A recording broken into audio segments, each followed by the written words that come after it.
Amigos de Telesur, bienvenidos a otro encuentro en la entrevista de CIDE. Hoy recibimos a un ex candidato a presidente, ex diputado, senador, uno de los hombres más importantes de la política dentro del Partido Radical, uno de los grandes partidos, de los dos partidos trascendentes e históricos de la República Argentina. Leopoldo Moro, bienvenido. Gracias, ¿qué tal, Víctor Hugo? Estamos en Telesur. Telesur es todo el mundo, pero particularmente América. Y América ha dado saltos interesantes casi paralelamente en unos cuantos países hacia el progresismo. ¿Qué ocurrió para que así fuese?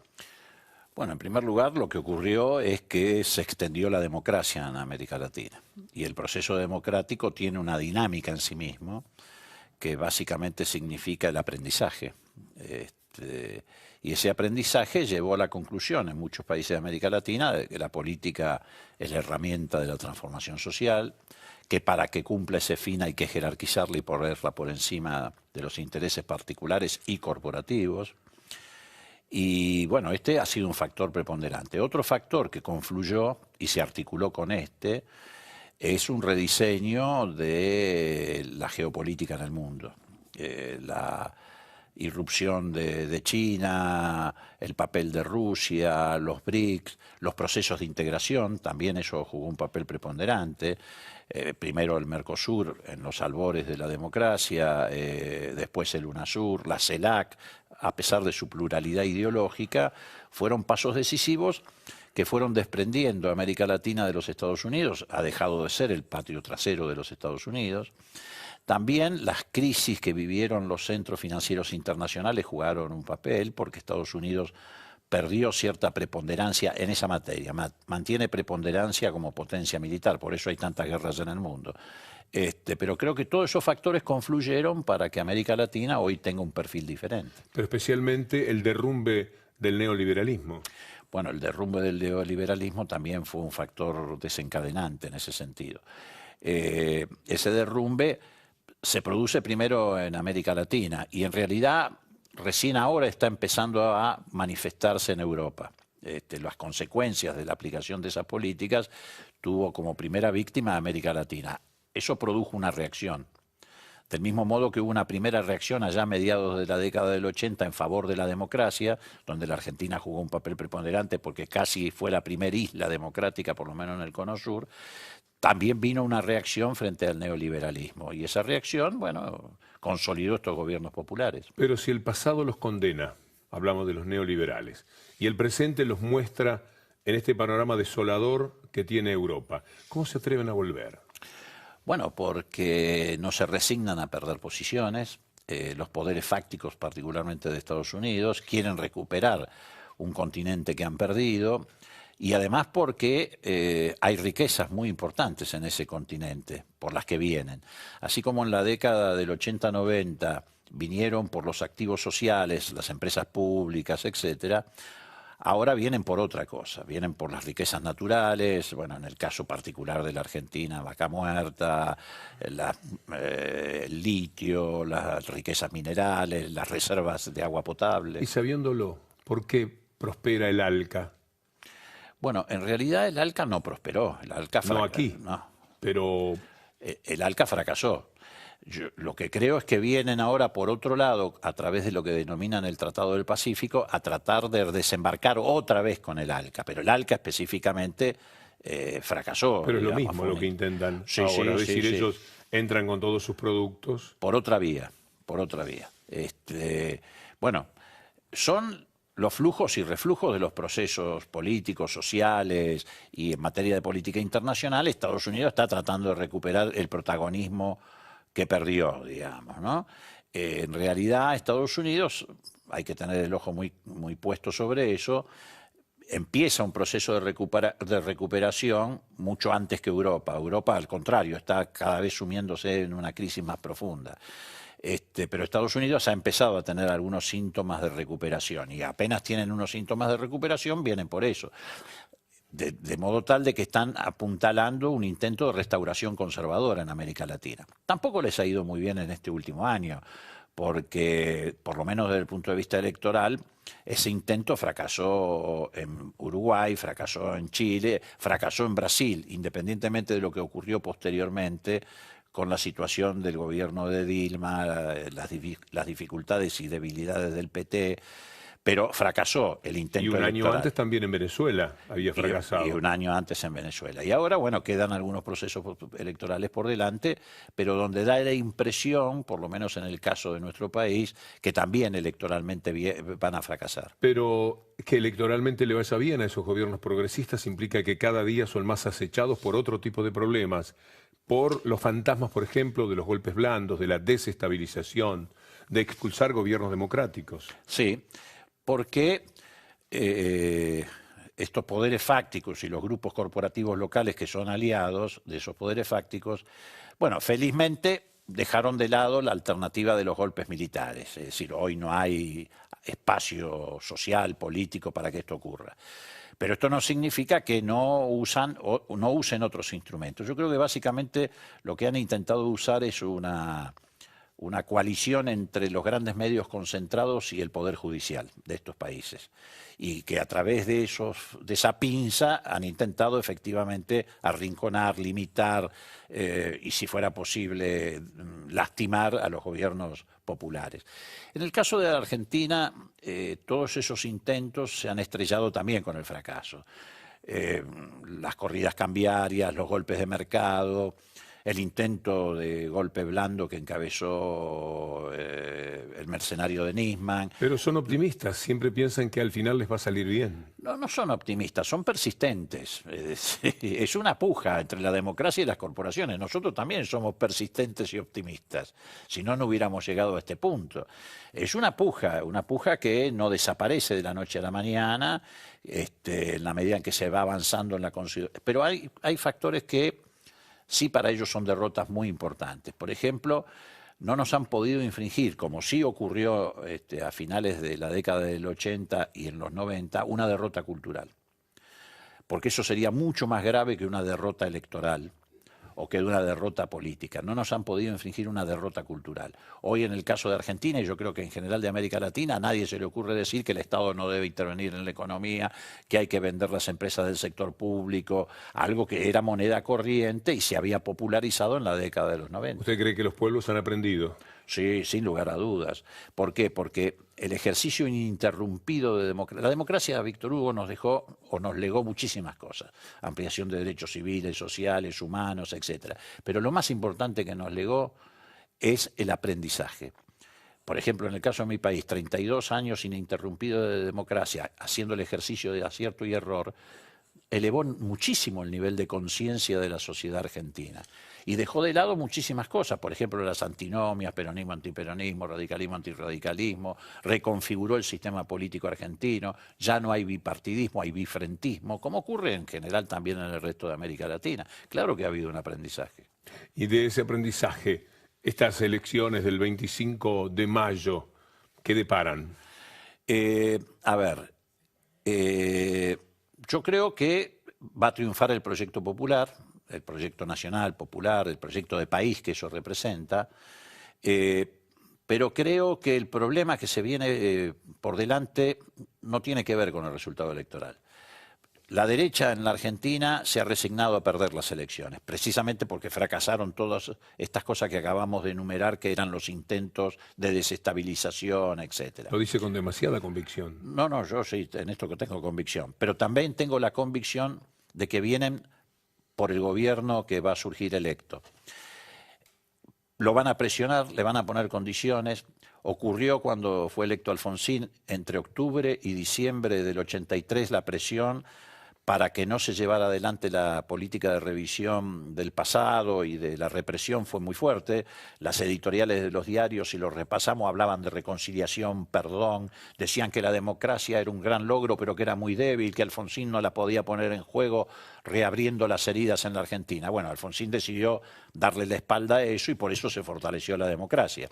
Después lo hicieron con Pero se debilitó su gobierno. Bueno, es propio de una transición democrática, pero lo importante era que la democracia persistiera, aún al precio de debilitar el gobierno, porque la misión estratégica del gobierno de Alfonsín era consolidar la democracia. ¿No terminó con el primer golpe blando de esta etapa democrática el gobierno de don Raúl Alfonsín?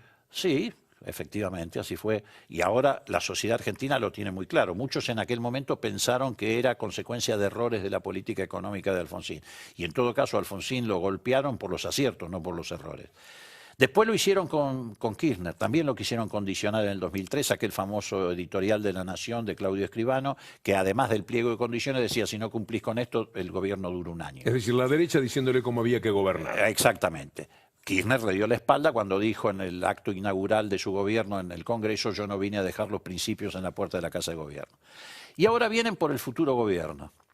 ¿Qué le están diciendo? Desde Perú, el Fondo Monetario dice, la economía argentina es insostenible. Inmediatamente, a las pocas horas, sale una agencia de calificadora de riesgo, Moody's, y dice, la Argentina tiene reservas que apenas le van a alcanzar hasta el 10 de diciembre. ¿Pero qué autoridad tiene Moody's? Bueno, pero más allá de la autoridad, lo que está muy claro es lo siguiente. Cuando usted pretende imponer políticas de ajuste, lo primero que tiene que hacer es crear miedo, pánico, de modo tal de que la sociedad se predisponga a aceptar el sacrificio.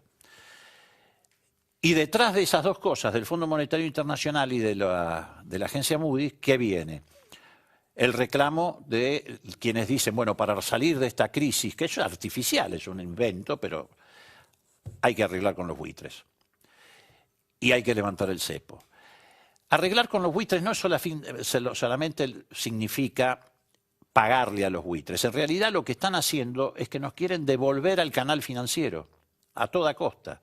Es cierto que la Argentina, como el resto de la región, atraviesa una crisis del sector externo como consecuencia de la depresión internacional. Pero no hay que ir a buscar dólares solo por el canal financiero. La pregunta para después de la pausa, Leopoldo Moró, es si se puede, si esta pulseada en algún momento no determinará que ellos ganen en esa presión. En Brasil lo han conseguido. De alguna manera, Brasil ha sido un poco obediente a esas líneas de ajuste y demás. Con lo cual, uno puede pensar que en la Argentina van a intentar lo mismo, envalentonados por ese éxito. Pero inmediatamente después de la pausa, enseguida volvemos con Leopoldo Moró, ex candidato a presidente del Partido Radical y un hombre que cuando uno lo ve, piensa inmediatamente en términos políticos, el doctor Raúl Alfonsín, uno de los hombres más importantes de la historia política del país. Enseguida estamos con ustedes. Leopoldo Moró, un hombre muy importante del Partido Radical. Después vamos a hablar de una nueva corriente dentro del radicalismo generada, entre otras personalidades de la política, por Leopoldo Moró. Pero estábamos en esta forma de arremeter constantemente para que la Argentina y América Latina en general vuelva a ese canal económico del establishment mundial. Sí. El caso Brasil es un caso muy peculiar porque efectivamente Dilma ganó las elecciones, tiene el respaldo de un liderazgo muy fuerte como el de Lula, pero el sistema institucional de Brasil ha producido una situación de debilidad porque, a pesar de ganar las elecciones nacionales, en el Parlamento el PT no tiene mayoría y tiene que hacer alianzas con una fuerza de carácter liberal. Entre otras cosas porque las elecciones estaduales la ganan esta fuerza, que es donde se eligen los legisladores, los diputados, los senadores, etc. Y eso le genera una situación muy compleja. Y bueno, yo creo que de todas maneras se han equivocado, pero no tienen mucho margen de maniobra. Creo que se han equivocado en el diagnóstico. Me parece que están generando un círculo vicioso de ajuste, debilidad política y más ajuste. ¿Qué riesgo corre la Argentina de acto seguido a perder las elecciones? La derecha va de otra manera por el poder. Lo intentaron en Ecuador, un golpe blando que fracasó. En Venezuela, con decenas de muertos, que también fracasó. En Bolivia lo han querido hacer. ¿Qué pasa después de las elecciones si gana el oficialismo, si gana el actual gobierno en la Argentina? ¿Se corre algún riesgo? No de esa magnitud. Lo que creo que va a haber, por lo menos en una primera etapa, es una fuerte presión sobre el gobierno de Scioli. Que creo que va a venir de adentro y de afuera de la propia fuerza que lo sostiene. ¿Y si Scioli resiste? Y yo creo que va a resistir porque además, más allá de la propia voluntad de Scioli, hay una masa crítica de una densidad enorme que se ha generado durante todos estos años, que sí va a resistir. Bueno, yo no quiero entrar en un juego de adivinanzas. Lo que digo es que si Argentina resiste, le va a hacer un gran favor a América Latina y eso va a fortalecer a América Latina. Va a fortalecer a Bachelet, va a fortalecer el proceso en Uruguay, le puede dar ánimo y energía al proceso en Brasil, donde lo que probablemente ocurra es que se venga la candidatura de Lula. Es muy importante lo que pasa en la Argentina, como era en su momento muy importante lo que ocurriera en Brasil. A pesar de las dificultades que hoy tenemos en Brasil, o del retroceso, o de la debilidad, cada uno lo puede calificar como quiera, fue muy importante ganar la elección. Porque si efectivamente esa elección se perdía, se derrumbaba como un castillo de naipes toda la situación de integración en la región. Es tan extraordinariamente importante lo que hay en juego que al radicalismo le está costando disgustos, porque o se alinean a estos cambios que se han producido en América o se alinean a la derecha. Y el partido, en ese sentido, ha saltado por los aires ahora. Absolutamente. Lo que pasa es que en el caso del radicalismo es muy visible precisamente por el volumen histórico que tiene el radicalismo. Es el partido más viejo de la Argentina, está muy instalado en la memoria colectiva de los argentinos, ha tenido presidentes extraordinarios con sus aciertos y errores como Irigoyen, Illa, Alfonsín. Entonces es muy fuerte lo que pasa con el radicalismo. Pero en realidad es lo que está ocurriendo con todas las fuerzas políticas de la Argentina, con el socialismo, con la izquierda, con el propio peronismo. Digamos, usted va a encontrarse con peronistas y radicales y socialistas, por lo menos nominalmente socialistas, del lado del Frente Conservador. Y se va a encontrar también con radicales y peronistas del otro lado. Los socialistas, de ese lado. Y el presidente del Partido Socialista en la Argentina llegó a decir que creía en la mano invisible del mercado. Y que votaría Capriles. Claro, pero es como si el Papa dijera que no cree en Dios. Digamos, es casi un dogma lo que se violenta. ¿Por qué ha pasado todo esto? Bueno, ha pasado porque se ha desatado en la Argentina, y bienvenido que haya ocurrido, una puja muy fuerte por la distribución del ingreso. Cuando usted quiere saber si un político es progresista, no le pregunte nunca qué va a hacer con la pobreza, pregúntele qué va a hacer con la riqueza. Porque si le pregunta qué va a hacer con la pobreza, todos le van a decir lo mismo. Ahora, si le pregunta qué va a hacer con la riqueza, ahí es donde se define si un político es progresista. ¿Y cuál es la medida posible dentro del radicalismo frente a este estado de cosas? Bueno, el radicalismo también se está reconfigurando. Yo creo que la cúpula que llevó al radicalismo a una alianza conservadora está destinada a desaparecer en una crisis final. Nosotros estamos desarrollando una alternativa para ver si podemos representar, expresar a miles de radicales y particularmente a quienes se definían como alfonsinistas, porque también el alfonsinismo, como el kirchnerismo ahora, fue un fenómeno hacia el interior del radicalismo muy particular, ¿no? Pero que ya habían emigrado antes del acuerdo con Macri. Cuando Cristina saca el 54% de los votos en el 2011, ahí adentro hay un montón de votantes que se definían como alfonsinistas o radicales. Del mismo modo que los hubo peronistas con Alfonsín cuando sacó el 52% en el 83. Hablando de Alfonsín, da un poco de pena ese tironeo que intentan los que se fueron para la derecha de llevar a Alfonsín nada menos que para ese lado, con todo lo que él rezongó frente a eso. Sí, lo que pasa es que es muy poco creíble, ¿no? Absolutamente inconcebible, sobre todo no solo para los que conocen la trayectoria de Alfonsín, sino para los que conocían en profundidad el pensamiento de Alfonsín. Y además poco creíble para la gente. Mire, hace pocos días atrás publicó una encuesta Página 12. Y lo digo con absoluta humildad. Nosotros mucho antes de que apareciera esa encuesta en Página 12 decíamos que la sociedad argentina ya tenía tomado partido. Si usted sale a la calle y le pregunta a los ciudadanos cuáles fueron los tres mejores presidentes de la Argentina en el proceso democrático en los 32 años, la gente le va a decir Alfonsín, Néstor y Cristina. Y si le pregunta cuáles son los dos peores, le van a decir Menem y de la Rúa. Así que al margen de los análisis históricos, de los marcos teóricos, la gente la tiene clara. Forja, ¿qué va a hacer? Bueno, el Movimiento Nacional Alfonsinista y Forja, que nos hemos fusionado, vamos a generar un nuevo sujeto político, precisamente para representar esa cultura y esa tradición, que no viene del peronismo, pero que sí viene de una raíz nacional, popular, democrática y progresista. ¿Y cómo hacer pie frente a la estigmatización de los medios neoliberales, de los medios de la derecha, diciendo que ustedes han sido absorbidos por los criterios del gobierno actual? Bueno, en primer lugar, no acomplejarse. Efectivamente, nosotros no hemos sido... Yo no soy funcionario, no soy candidato a nada. Me ofrecieron ir en la lista del Parlasur y yo creí que no debía hacerlo precisamente para no dar pie a este tipo de campañas. Por supuesto estoy agradecido del gesto de la presidenta, etcétera, pero me pareció que no debía hacerlo. Pero ganan ellos cuando usted toma esa decisión. No ganan ¿Verdad que ellos. ganan ellos? No. Porque el Parlasur se pierde a uno de los más brillantes oradores, políticos, honestos, etcétera, que tiene la Argentina. Sí, pero como la cuestión en la política es de carácter colectivo por naturaleza y no individual, yo creo que lo importante era la construcción colectiva de un espacio que represente esa cultura tan rica, esa cultura política tan rica que ha tenido la Argentina. Eso no hay que dejarlo vacante, porque ahí sí estaría el triunfo de ellos. Si la derecha se apropiara de la historia, de la tradición y la cultura del radicalismo, esa sería así una derrota fenomenal. Y eso es imposible. Eso es imposible. Por supuesto dependerá de nuestra coherencia, dependerá de nuestra capacidad de trabajo, dependerá de un conjunto de factores. De todas maneras, un radical que pone su voto, lo deja caer en la urna para un candidato de la derecha. ¿Qué ha pasado en esa persona? ¿Por qué podría tomar semejante decisión? Porque ha sido ganada fundamentalmente por las campañas de los grupos mediáticos al odio, al rencor, la llevaron al ejercicio de un oposicionismo ciego, pero no son tantos, Víctor Hugo, no son tantos.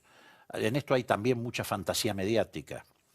Yo creo que muchísimos radicales ya no lo votaron a Macri en las PASO, eso es evidente por las matemáticas electorales, e incluso creo que muchos radicales que votaron a Sanz, que no son tantos, porque lo que obtuvo Sanz tampoco es un caudal tan significativo, tampoco lo van a votar a Macri. ¿Usted cree que están espantados? Claro, no, y además están mirando la realidad, porque está en juego la gobernabilidad, la inclusión social, la autonomía de la patria y la integración regional.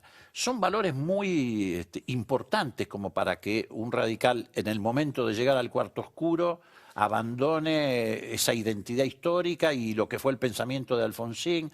No. Yo creo que lo que ha quedado del otro lado es un sello potenciado por los grupos mediáticos. Nosotros venimos de hacer, por ejemplo, hace unos días atrás, un encuentro de más de 2.500 militantes y dirigentes en Costa Salguero del radicalismo de todo el país. Por supuesto lo invisibilizaron los grandes medios absolutamente, como invisibilizan toda nuestra actividad. ¿Pero por qué? Porque nosotros sí podemos hacer eso. La cúpula partidaria hace reunión de operadores, no pueden reunir militantes. Nosotros lo podemos hacer porque podemos explicar nuestra posición, lo hacemos con entusiasmo, con convicción. ¿Qué quedaría de todos ellos si no tuvieran a los medios de comunicación empujándolos? Nada. Absolutamente nada. La gran desgracia de esta dirigencia radical, a diferencia de sus predecesores, con los aciertos o errores de los predecesores, es que dejó de hacer política, porque se subordinó a Manieto, a los grandes medios. El ejercicio de oposición en la Argentina lo hicieron esos grandes medios. Permítame decirle a los amigos de Telesur en toda América que Manieto es el apellido del dueño del principal holding mediático, el monopolio más importante que hay en la Argentina, pero un hombre de extraordinaria gravitación en la política. Absolutamente, y de mucho poder. Entonces, ¿qué ha sucedido? Se han subordinado a esas políticas de los medios hegemónicos y por lo tanto dejaron de hacer política. Un partido político que deja de hacer política pierde esa razón ¿Qué de ser. harían en el gobierno, aún en esa partecita de la derecha que les corresponde, sometidos a los medios de comunicación, si tenemos en cuenta que cuando Alfonsín no quiso someterse, lo empujaron de una manera decisiva hacia la entrega de su primer mandato? ¿Qué haría quién?